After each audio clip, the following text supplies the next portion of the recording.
Bom dia, eu irei falar um pouco sobre o cálculo de pH de ácidos e bases tripróticos. Primeiramente, quais são os ácidos e bases tripróticos? São aqueles que possuem 3 hidrogênios ionizáveis, no caso dos ácidos, e as bases tripróticas são aquelas que podem receber 3 hidrogênios. Os exemplos mais conhecidos são o ácido cítrico e fosfórico e a sua base conjugada, o ânion fosfato. Um aspecto que podemos observar é que a maioria dos ácidos tripróticos são fracos. Fazendo a sua relação com a base conjugada, vemos que quanto mais fraco é o ácido, mais forte é a sua base conjugada. Então, para o cálculo de pH, precisamos utilizar a equação de Ka no equilíbrio para cada etapa da ionização, sendo também possível calcular o Kb para cada etapa. Tomando, por exemplo, o ácido fosfórico, vemos que o valor de Ka3 é menor do que o valor de Ka2, que é menor do que o valor de Ka1, o que implica em ácidos muito fracos, da ordem de 10 elevado a menos 13. Então, continuando com o exemplo do ácido fosfórico, vamos calcular o pH de cada etapa da ionização em uma solução de 0,10 mol por litro de ácido fosfórico. Primeiramente, deve-se escrever a reação e a tabela de equilíbrio da primeira etapa da ionização, assim como é feito para o ácido monoprótico fraco, anotando as concentrações para o ácido, para a base conjugada e para o íon hidrônio. Os valores no equilíbrio serão utilizados para o cálculo da concentração do íon hidrônio.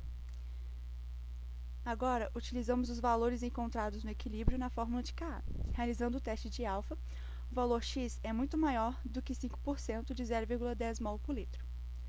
Por isso, devemos realizar a conta com a fórmula de Ka completa, o que resultará em uma equação de segundo grau. Então, devemos calcular as raízes da equação e utilizar o valor da raiz positiva no cálculo de pH.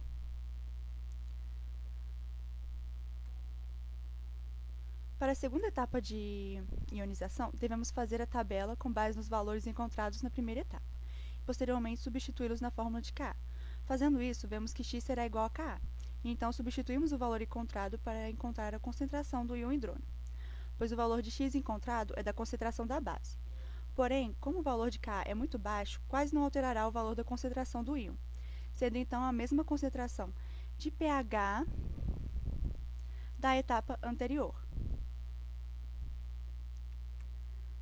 Para a terceira etapa, devemos fazer a tabela com base nos valores encontrados na segunda etapa, e posteriormente substituí-los na fórmula de Ka. Fazendo isso, supomos que x será menor que a concentração inicial do ácido, e, portanto, simplificamos a equação. Então, substituímos o valor encontrado para encontrar a concentração do íon hidrônio, pois o valor de x encontrado é a concentração da base PO4,3-. Porém, como o valor de Ka é muito baixo, quase não alterará o valor da concentração do íon, sendo então a mesma concentração de pH da etapa anterior.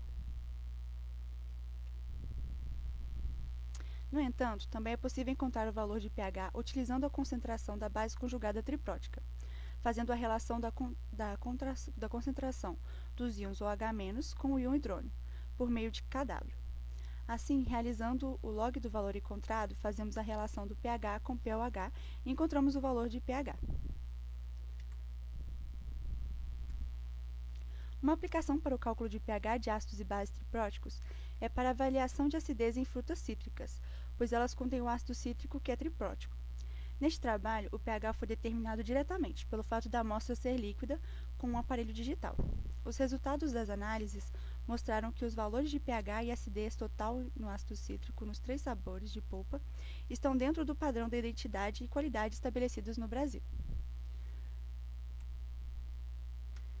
Aqui estão as referências utilizadas no trabalho e muito obrigada!